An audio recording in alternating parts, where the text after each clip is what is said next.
Comme nous le constatons aujourd'hui, en Haïti, il y a deux réalités parallèles. La première, ce sont les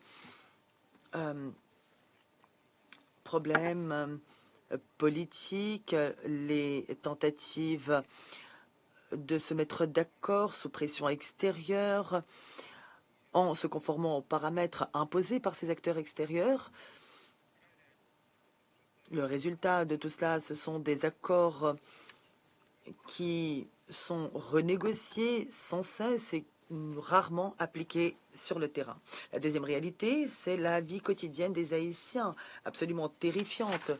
La population haïtienne s'est habituée à vivre dans des conditions absolument inacceptables, sans service de base, sans aucune autorité étatique. Le pouvoir réel, aujourd'hui, se trouve entre les mains des groupes armés qui contrôlent des quartiers entiers dans le pays. Le processus politique, quant à lui, n'a donné aucun résultat. L'administration actuelle s'est complètement discréditée. Elle n'a pas souhaité, en effet, enquêter sur l'assassinat du président d'Haïti commis il y a presque 3 ans avec une ingérence extérieure connue de tous. Grâce à cette ingérence, aujourd'hui, la population haïtienne attend le changement en vain. C'est pourquoi certains ont décidé de prendre leur vie en main, se sont organisés pour se défendre.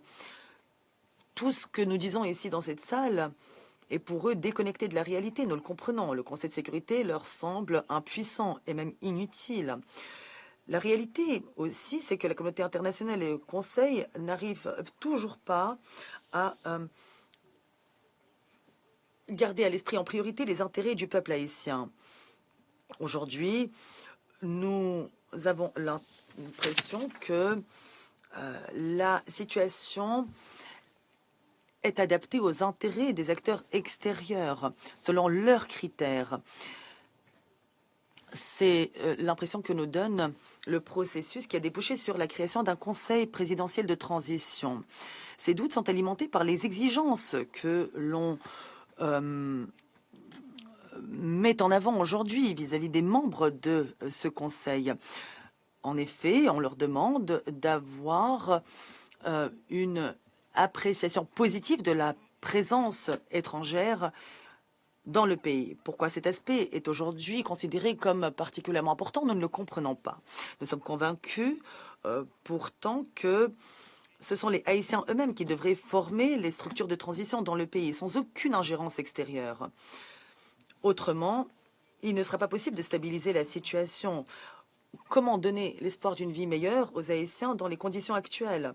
En effet, d'après l'ONUDC, les armes qui arrivent en Haïti arrivent principalement depuis la Floride, par voie maritime et aérienne.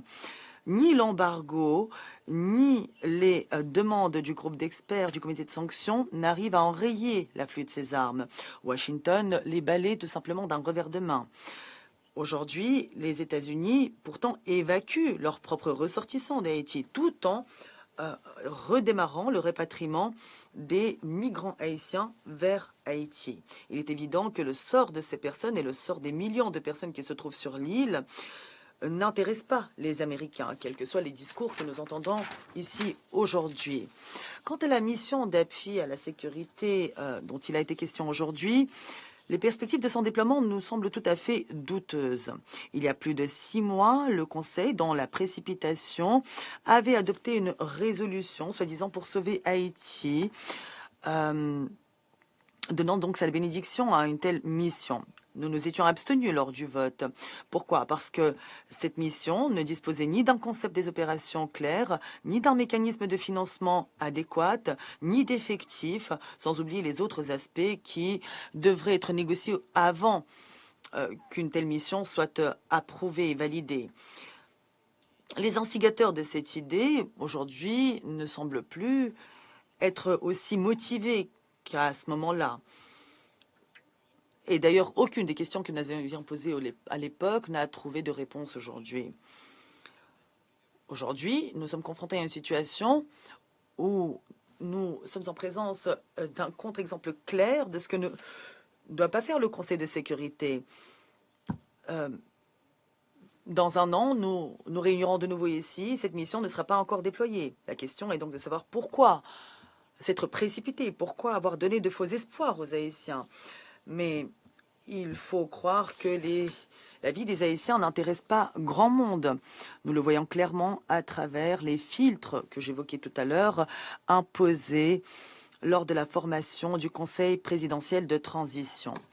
Madame la Présidente, il n'y a pas de solution simple ou évidente à la crise pluridimensionnelle à laquelle se heurte aujourd'hui Haïti. Cela nous paraît évident.